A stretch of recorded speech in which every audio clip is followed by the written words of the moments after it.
বাজার স্থিতিশীল রাখতে বাইরে থেকে চাল আমদানির অনুমতি দেওয়া হয়েছে উল্লেখ করে খাদ্য উপদেষ্টা আলী ইমাম মজুমদার বলেছেন, চাল আমদানির বিষয়ে যারা আবেদন দিয়েছিলেন সেগুলো একটি কমিটি যাচাই বাছাই করে অনুমতি দিয়েছে। আরও কেউ যদি চায় তাহলে আবেদন করতে পারবেন। বুধবার দুপুরে দিনাজপুর সার্কিট হাউসে সাংবাদিকদের এক প্রশ্নের জবাবে তিনি একথা বলেন। এর আগে তিনি চলমান খাদ্যবান্ধব কর্মসূচি বিষয়ে মতবিনিময় সভায় প্রধান অতিথির বক্তব্য রাখেন।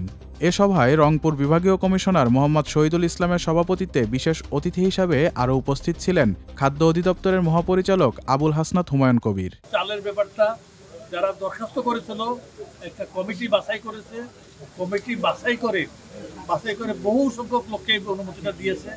আরও লোক যদি চায়, আমরা আরও যদি চাহিদা থাকে সেটাও আমরা দিতে পারবো, কোনো ইয়ে নেই। অলরেডি চাল আসা শুরু হয়েছে। আপনাদের এখানে স্থলবন্ধ যেটা আছে এই দিক দিয়ে গত কয়েকদিনে বেশ কয়েক ট্রাক চাল এসেছে।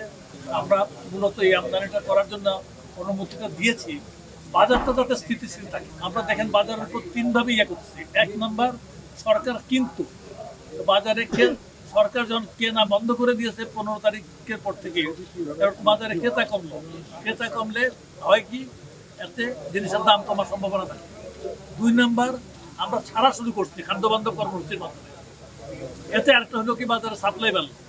আর তৃতীয় আরেকটা নিয়েছি যে আমরা প্রাইভেট ইম্পোর্টার যারা আছে, এটা কিন্তু সরকারি ইম্পোর্ট না, প্রাইভেট ইম্পোর্টারদেরকে আমরা অনুমতি দিয়েছি তোমরা স্থল পথে বা নৌপথে বা অন্য পথে আনতে পারো, আইনে বিক্রি করতে। যারা লাইসেন্সবিহীনভাবে খাদ্যশস্য মজুত করে রাখবে অথবা লাইসেন্সের শর্ত ভঙ্গ করে কতদিন রাখতে পারবে, কতটুকু পরিমাণ রাখতে পারবে, এটা কিন্তু লাইসেন্সের মধ্যে উল্লেখ করা থাকে।